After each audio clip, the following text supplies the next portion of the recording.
bisa memenangkan hegemoni berbagai cara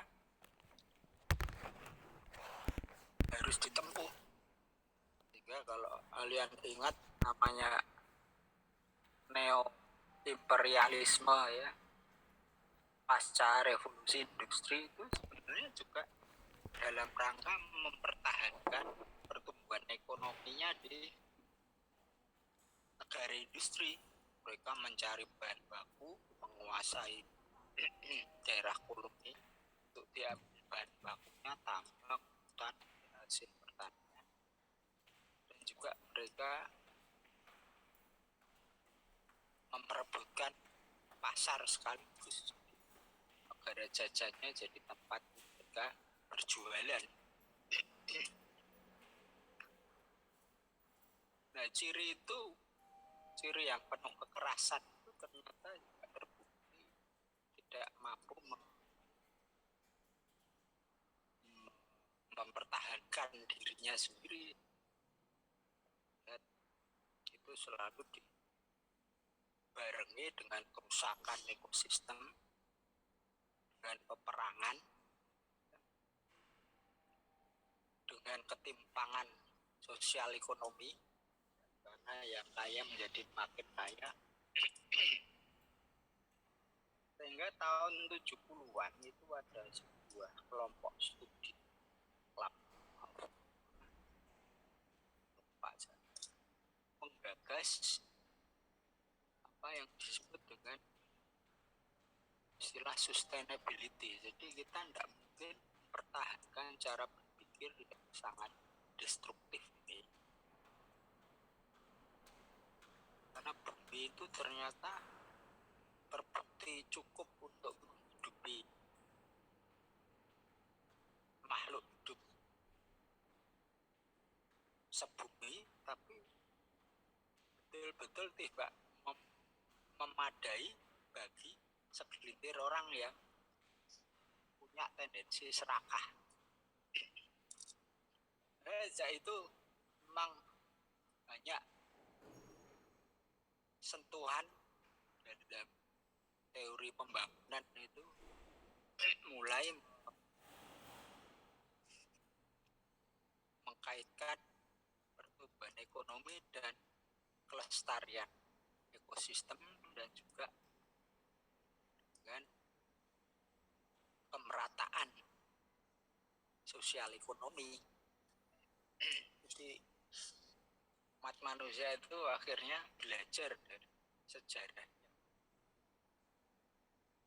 Sehingga itu sering menjadi jargon-jargon pada berbagai program pembangunan, baik di negara maju maupun di negara berkembang. Meskipun tahun 70-an itu negara berkembang itu ibaratnya masih menjadi daerah terdepan dalam era kapitalisme primitif, jadi masih eksploitasi sumber daya alam, perebutan kekuasaan.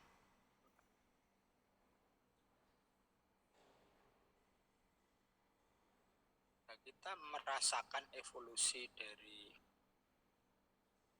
munculnya teori sustainability itu dalam berbagai macam jargon sekarang ya. Masuk green growth ya, green economy, isu perubahan iklim ya, climate change, itu save planet, banyak sekali istilahnya, tapi intinya sama saja. Umat manusia berusaha mengkaitkan isu pelestarian ekosistem dan pemerataan sosial ekonomi, dan bagaimana mereka mengelola sebuah ekonomi dunia.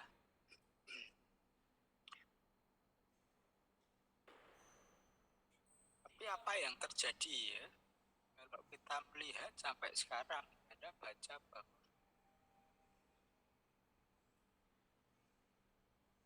kita itu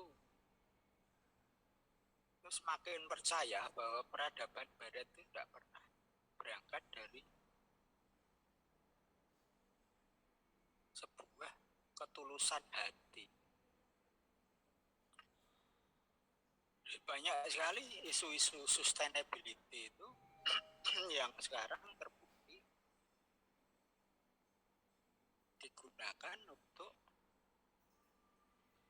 menghalangi negara-negara berkembang untuk maju, ya.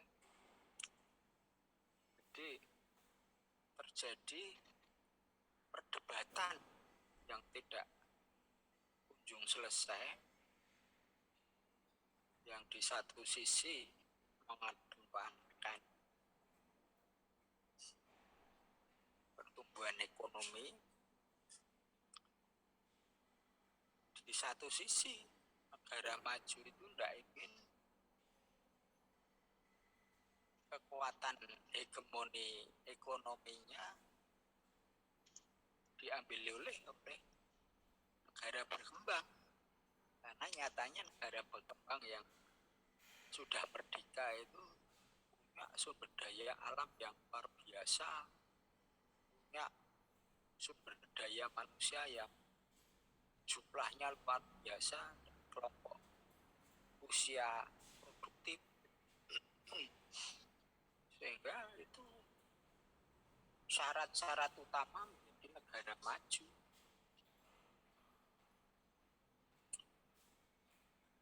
Nah, yang terjadi itu tidak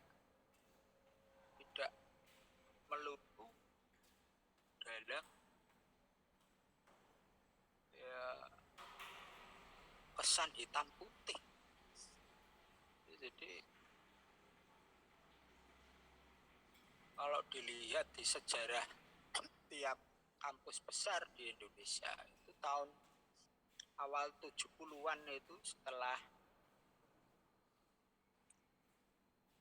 studinya Club of Roma tentang sustainability, itu memang di tiap kampus didirikan lembaga penelitian lingkungan hidup, PPLH, termasuk di UGM. Termasuk dulu di tahun itu, tahun 70-an berapa itu, Pak Harto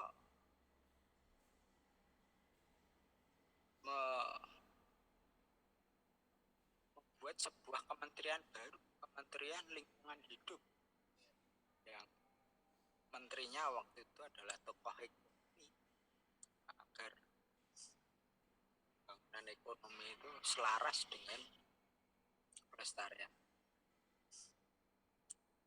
Tapi apa yang terjadi sampai sekarang itu namanya isu-isu lingkungan hidup itu ya hanya sekedar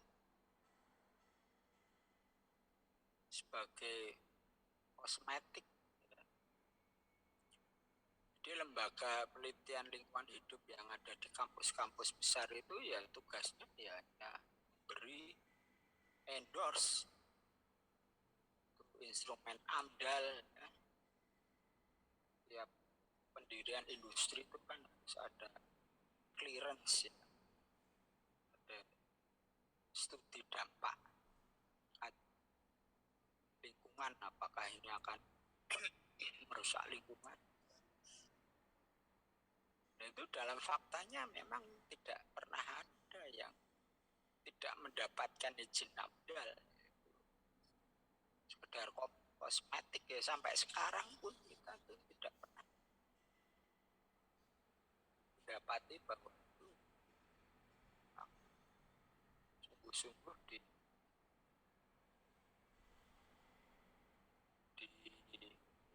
digunakan sebagai instrumen pelestari lingkungan.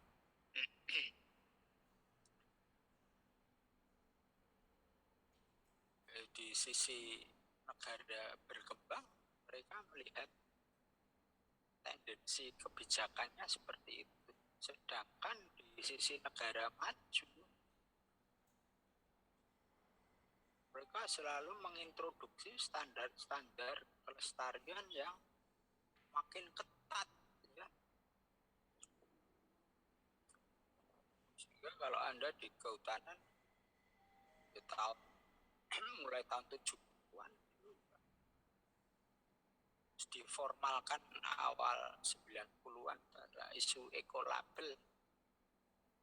Ekolabel itu jadi semua produk kayu kita itu dibuktikan itu diproduksi dengan cara lestari, tapi ya memang di kenyataannya di lapangan kita tidak mendapatkan kesesuaian itu hanya formalitas. Nah, dengan adanya instrumen-instrumen ekolabel, ya, entah sertifikasi kaca, sertifikasi sustainable forest management, macam-macam, itu bagi negara maju adalah sebagai tambahan profit, ya. Jadi, ya hanya sekedar modus untuk mencari keuntungan lebih dari terjadinya aturan-aturan yang mengikat itu, sehingga di satu sisi mereka mendapatkan barang yang lebih murah pada produk-produk yang dinilai tidak mendapatkan standar ekolabel.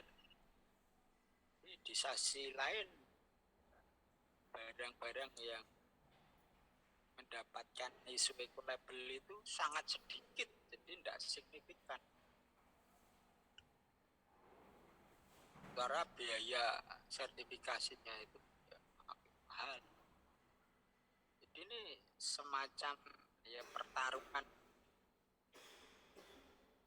politik ekonomi dari negara maju dan negara berkembang lewat instrumen pasar dunia, ya.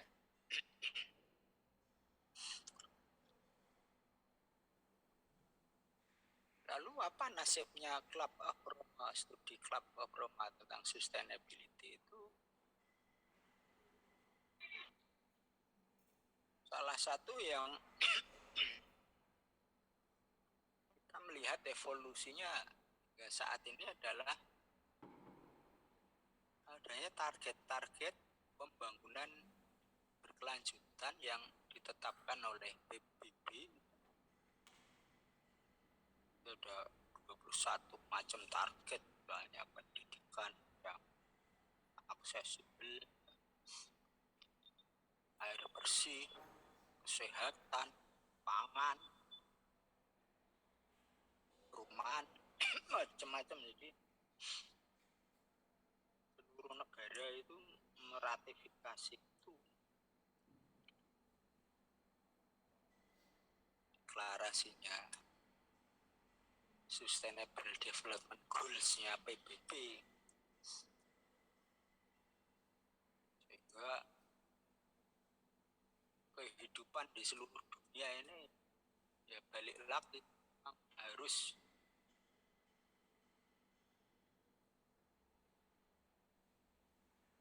memiliki standar yang sama. Jadi baik negara yang miskin, negara yang kaya, namanya kebutuhan air bersih harus terpenuhi, macam-macam. Nah, bagi negara-negara yang memang kondisinya masih terbelakang, standar-standar sustainability itu akhirnya ya hanya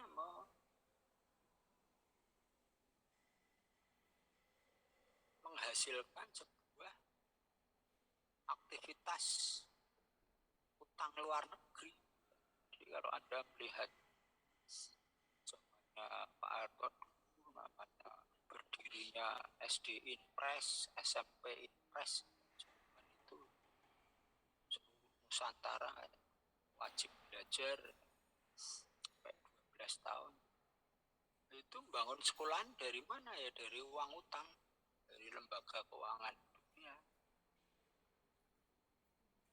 Juga instalasi air bersih di PDAM. PDAM itu kan, PDAM itu ya fungsinya hanya utang ke Bank Dunia untuk mengaliri air masing-masing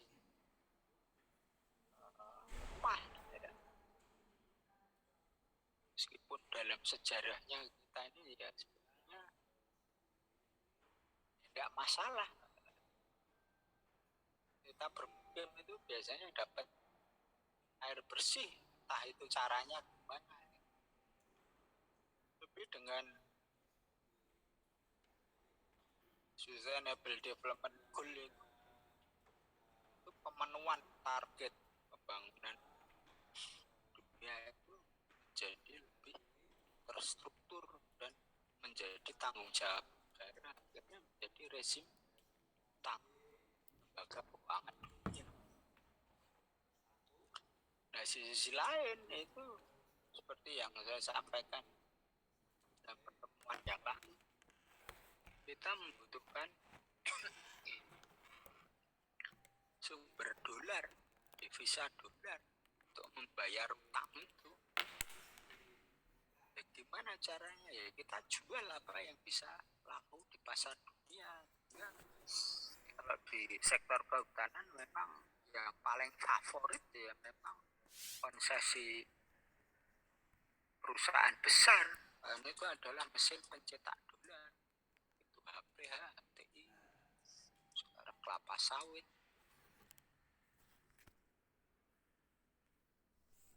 Itu kita bisa melihat bahwa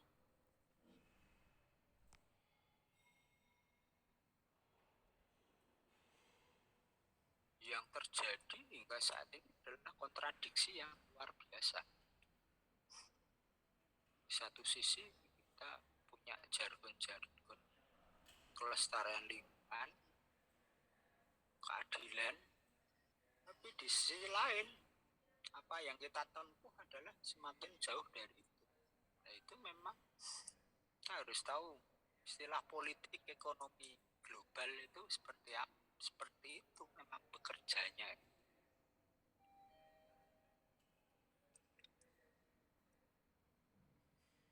Nah, dalam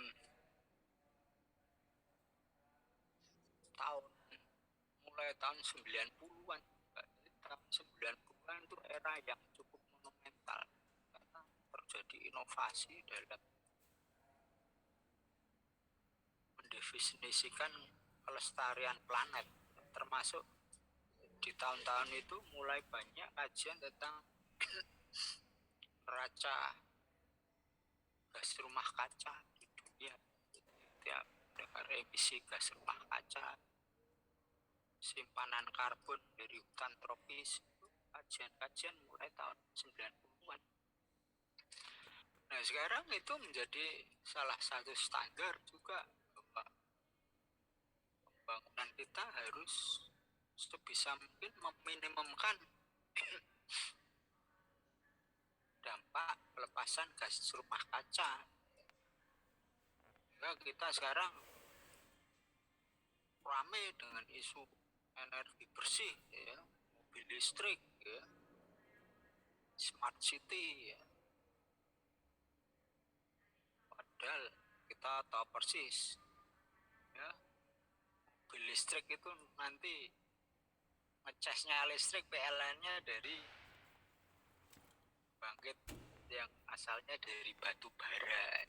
Kita tahu persis, ya, memang seperti itu kelakuan kita itu penuh dengan kontradiksi. Memang berapa kali ya Indonesia itu mungkin mulai tahun 2000, saya ingat saya mulai tahun 2007 kita itu mulai engage zamannya SBY, kita mulai engage dengan isu-isu global tentang penurunan emisi gas rumah kaca. Itu dibuat banyak sekali studi bahwa perilaku karbon di tanah air ini seperti apa sih, simpanannya gimana, keluarnya, lepasnya ke atmosfer dalam bentuk apa. Dan itu di tulisannya yang saya share tadi tentang salah carbon vulnerability, jadi kerentanan simpanan karbon kita terhadap emisi gas rumah kaca. Jadi intinya kita ini negara yang dianggap sebagai penyimpan karbon terbesar di dunia, di mana di hutan. Dalam hutan itu tidak hanya dalam kayunya saja, tapi di lapisan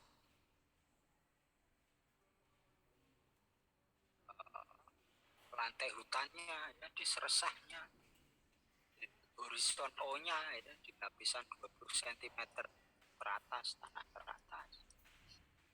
Dan kalau dalam ekosistem gambut itu di lapisan gambutnya itu sampai ke dalam 10 hingga 20 meter itu isinya karbon yang tersimpan selama ribuan tahun, dan itu stabil di situ. Nah, itu menjadi tidak stabil dan lepas dalam bentuk emisi gas rumah kaca CO2 atau N2O atau CH4 itu pada saat hutan itu kita usik itu ya macam-macam, bisa diambil kayunya, bisa dikonversi jadi HTI, bisa konversi jadi sawit. Kalau lahan gambut itu dikeringkan, ya, lapisan gambut yang semua terendam oleh air hingga tersimpan selama ribuan tahun, jadi sekarang kering, lepas. Jadi pada musim kemarau jadi rentan terhadap kebakaran. Nah, ini menunjukkan bahwa kita ini kondisinya unik karena simpanan karbon kita ini diciri oleh dalam ekosistem hutan alam dan gambut. Jadi, yang diyakini orang sekarang menanam pohon, dihitung karbonnya berapa diameter kayu, tapi dalam sebuah sistem hutan tropis itu komponen itu kecil sekali, yang besar itu ada dalam tanah, sistem perakarannya, horizon di gambut itu lapisan gambutnya itu, dan itu sebenarnya sudah banyak sekali kajian-kajian dalam publikasi internasional. Nah, kita tidak mungkin bisa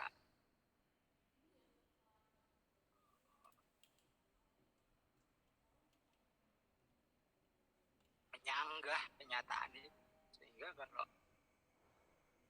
tiba-tiba sekarang kita menggalakkan mobil listrik, ya, atau energi angin atau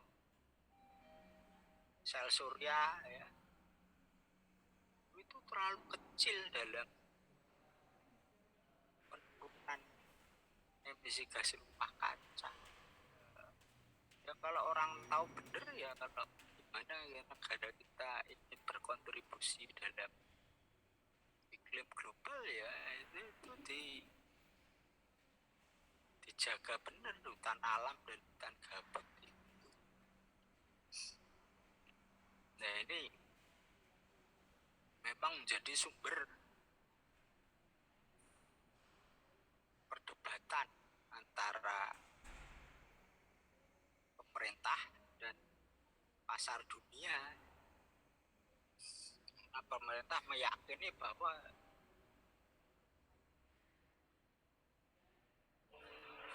itu kan sudah berupaya melindungi taman nasional, ya, cagar alam. Bahkan kita nanam sawit yang itu dianggap sebagai pohon hutan ya sekarang kan. Nah, yang saya lihat, saya juga aktif dalam isu ini berapa kali ikut dalam konferensi dunia iklim.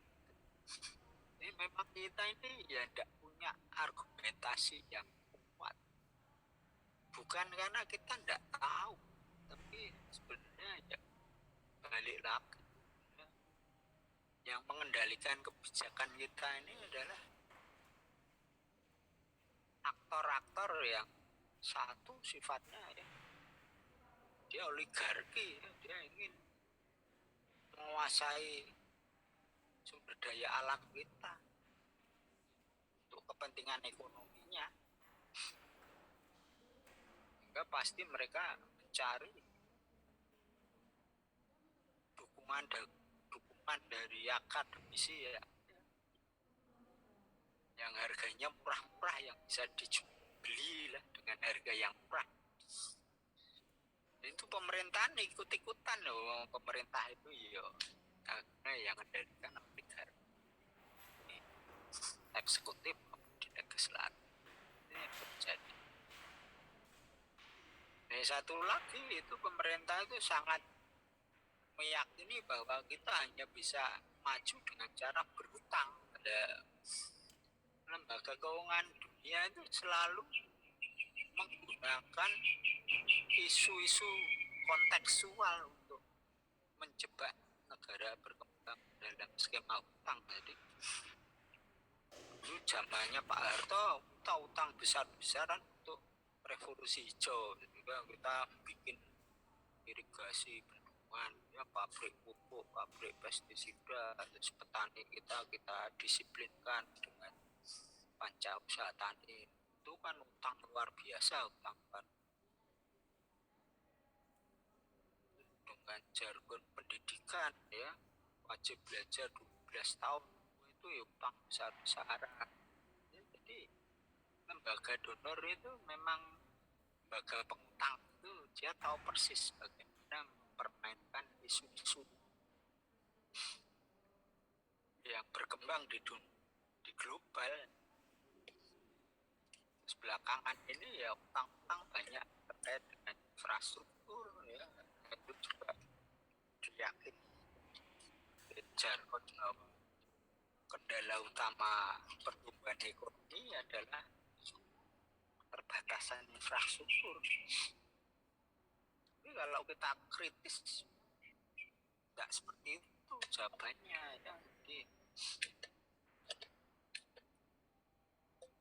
ya, infrastruktur itu akhirnya juga sebagai jalan tol untuk hegemoni ekonomi kelompok yang kuat ya, oligarki.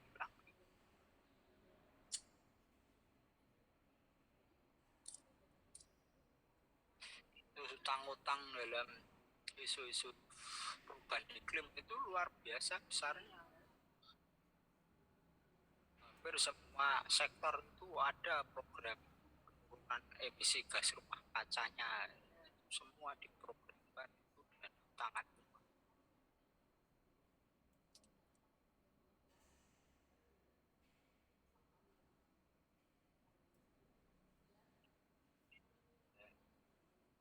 Jadi kalian bisa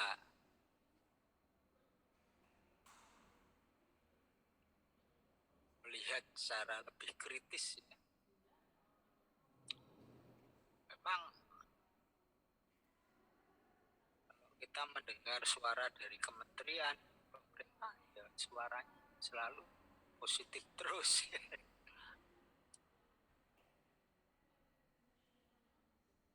Yang kita lakukan ini bukan berarti kita itu tidak punya hak untuk memanfaatkan kekayaan sumber daya alam kita, tapi yang terjadi adalah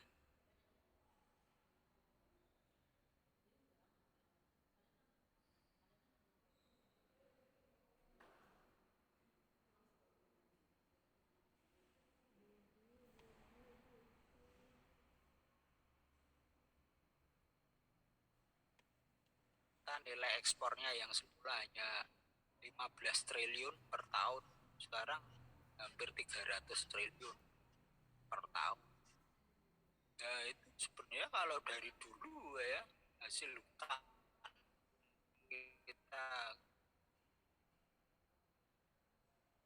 kita ah dan itu diambil kayunya yang bagus-bagus secara selektif, itu akan menjadi ekonomi yang luar biasa. Tapi tidak, karena yang kita jual itu hanya kayu lapis, bubur kertas, itu barang murah semua. Barang CPO itu barang murah semua.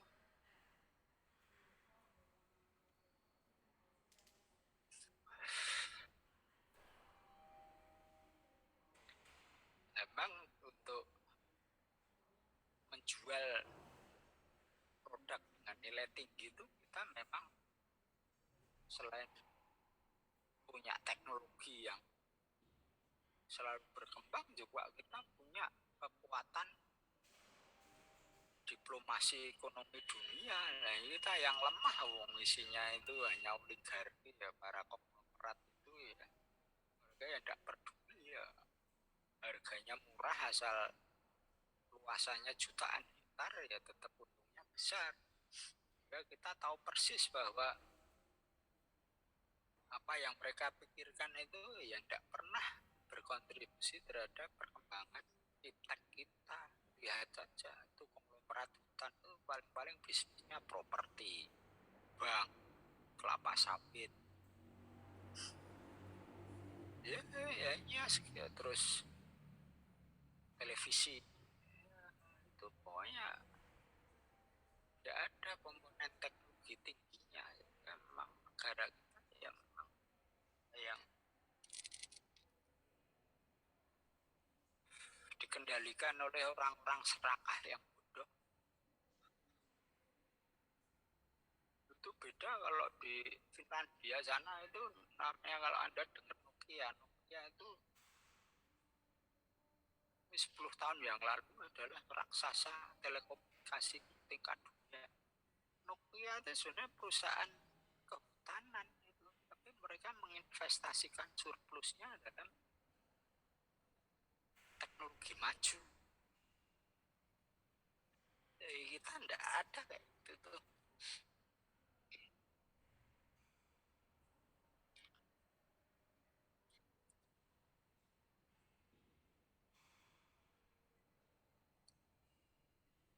Nah sekarang yang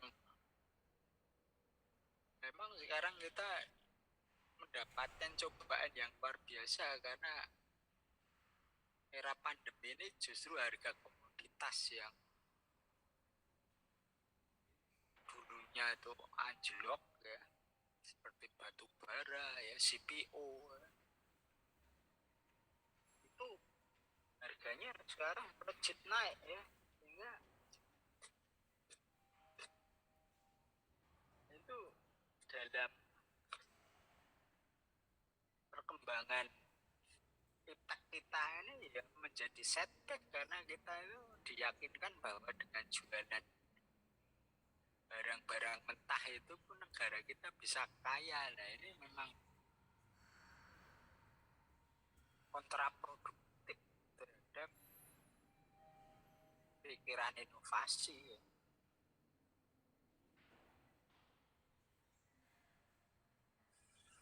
Mungkin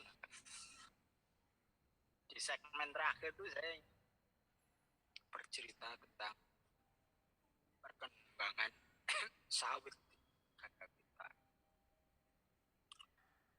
Ya, kebetulan saya sempat terlibat dalam riset besar tentang sawit 10 tahun, itu mulai tahun 2008 sampai 2018. Jadi kalau kita lihat sebenarnya ekonomi nasional kita ini kan sekedar mewarisi cara berpikir era kolonial, karena sawit itu sebenarnya dulu salah satu komoditas yang dikembangkan di era kolonial sebagai penghasil minyak nabati waktu itu.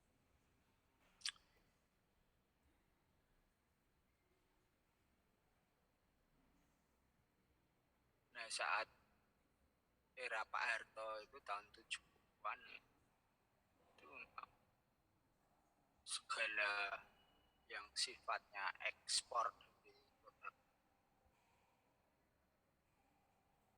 ekstraktif ya, perkebunan, hutan, pertambangan itu digalakkan besar-besaran karena balik lagi untuk membiayai pembangunan dari hutang dolar terus mampu berjualan produk-produk yang mampu di pasar dunia untuk dolar. Nah sawit itu tahun 70-an akhir itu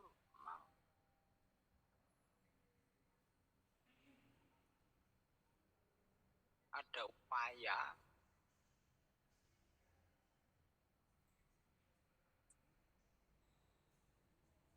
agar petani kita itu bisa makmur dari sawit. Saat itu Malaysia belum mulai, Malaysia Thailand.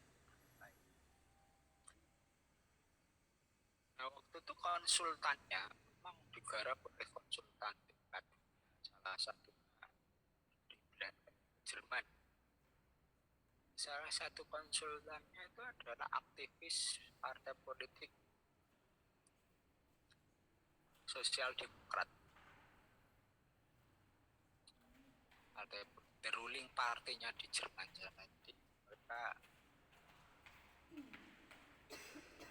punya pikiran kapitalis tapi juga sosialis. Itu konsultannya yang menggarap konsep PIR itu, perkebunan inti rakyat. Jadi waktu itu BUMN, waktu itu pemerintah negara, aktor utama itu bangun pabrik pengolahan sawit. Tapi kebun-kebunnya nanti dikelola oleh para petani, supaya petani mendapatkan jaminan pasar. Waktu itu konsultannya selain dari aktivis partai sosial demokrat Jerman, juga beberapa lembaga keuangan dunia. Mereka melihat bahwa ini tanpa dibantu ini sebenarnya petani sawit kita mampu berinvestasi dalam kebun. Sehingga waktu itu dibuatlah dengan dana utangan luar negeri itu kebun-kebun untuk petani ya seluas 2 hektar.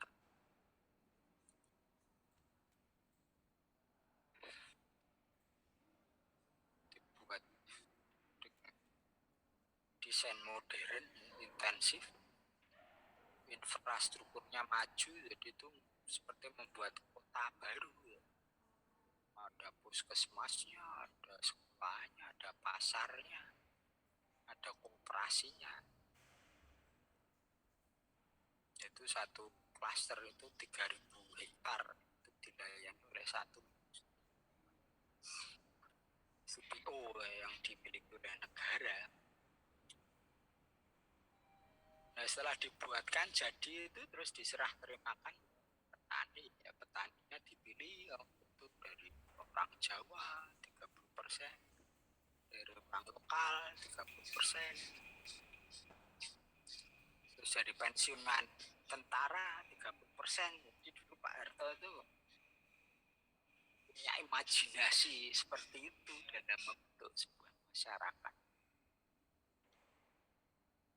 Dan itu dengan harga CPO waktu itu petani itu sanggup menyicil utangan karena itu diserahkan petani dalam bentuk utang.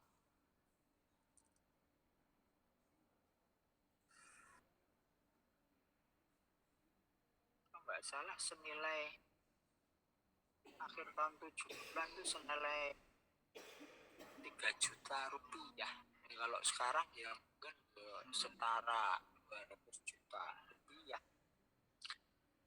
Itu terbukti dalam waktu kurang 10 tahun cicilan mereka lunas karena harga sawit bagus waktu itu. Belum banyak sawit.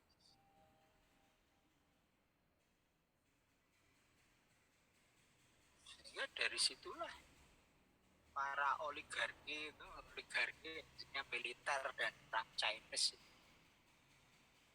itu melihat peluang bahwa wah ini bisa jadi bisnis yang menggiurkan sawit ini, sehingga di akhir tahun 80-an itu terjadi pelepasan kawasan hutan besar-besaran untuk industri sawit nasional dalam bentuk konsesi perusahaan perkebunan itu yang semula dari hutan.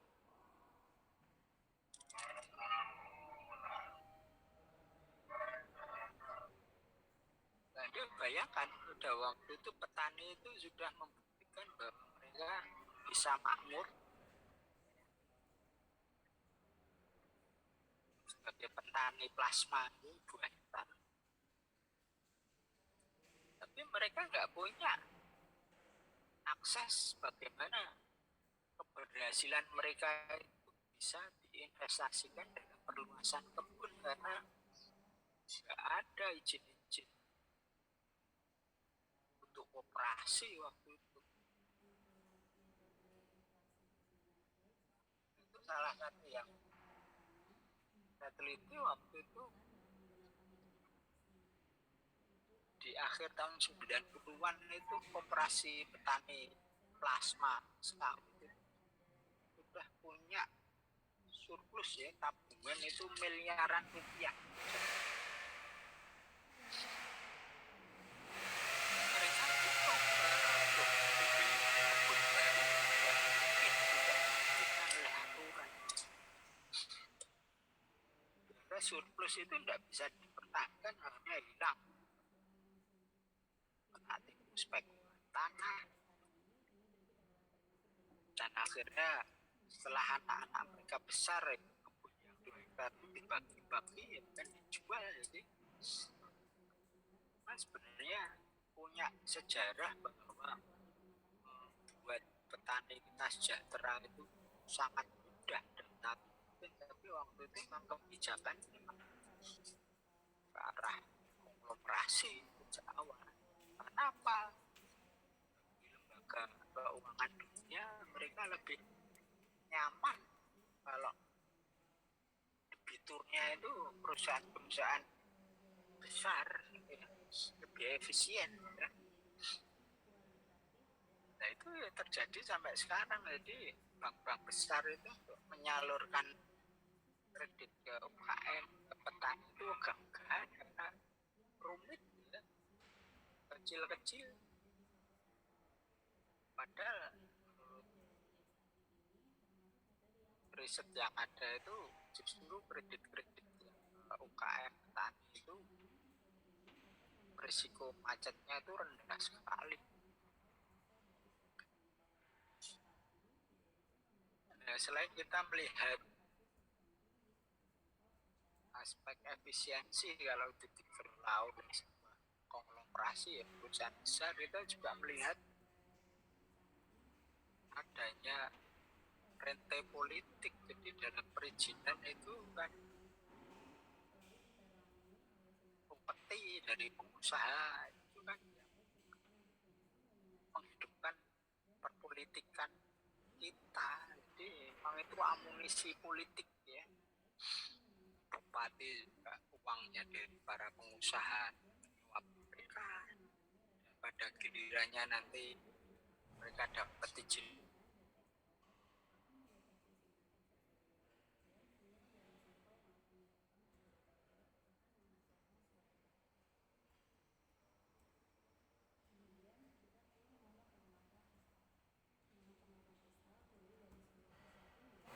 sekarang kita melihat bahwa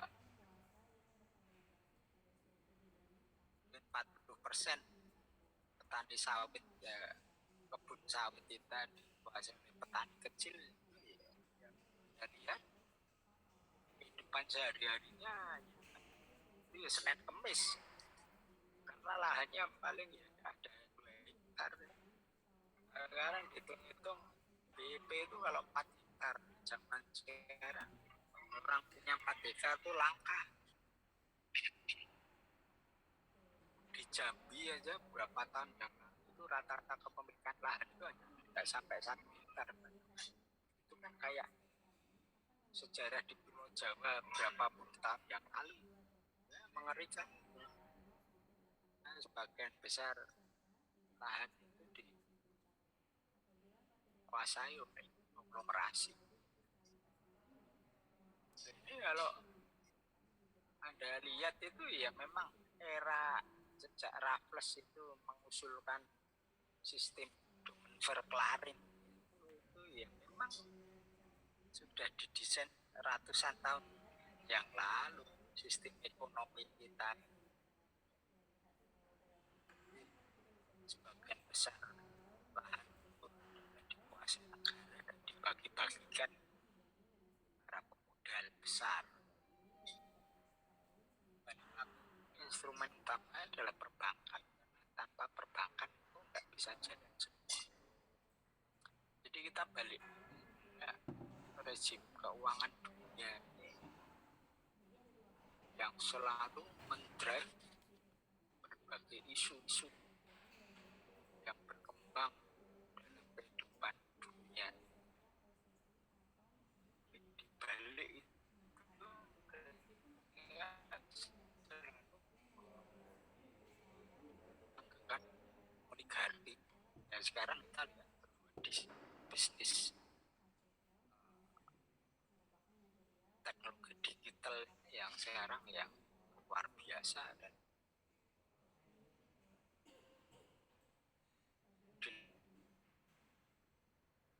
dilengkapi dengan instrumen pasar saham yang makin berkembang.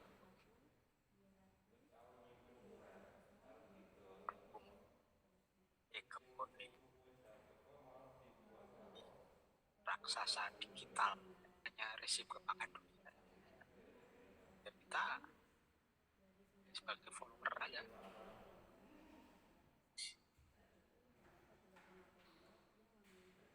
Itu mungkin sejarah sawit itu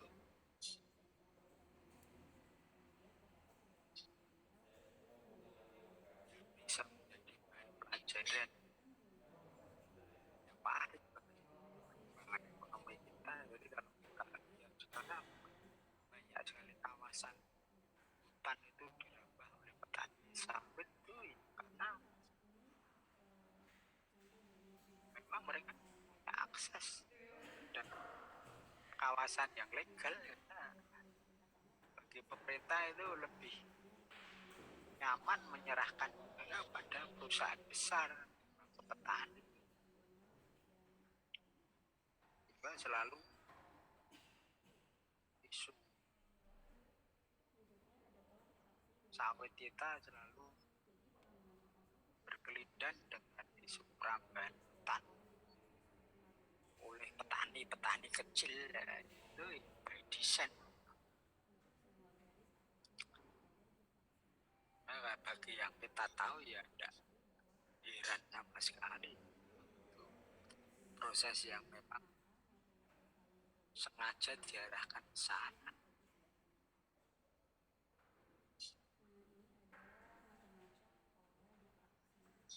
Dan coba itu bahan-bahan bacaannya dibaca lagi pendalaman, Anda bisa tidak tambahin yang tentang dus ekonomi sawit. Ada beberapa tulisan peneliti Australia yang menarik.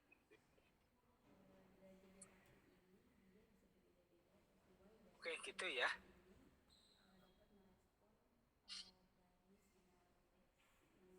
Dongeng siang.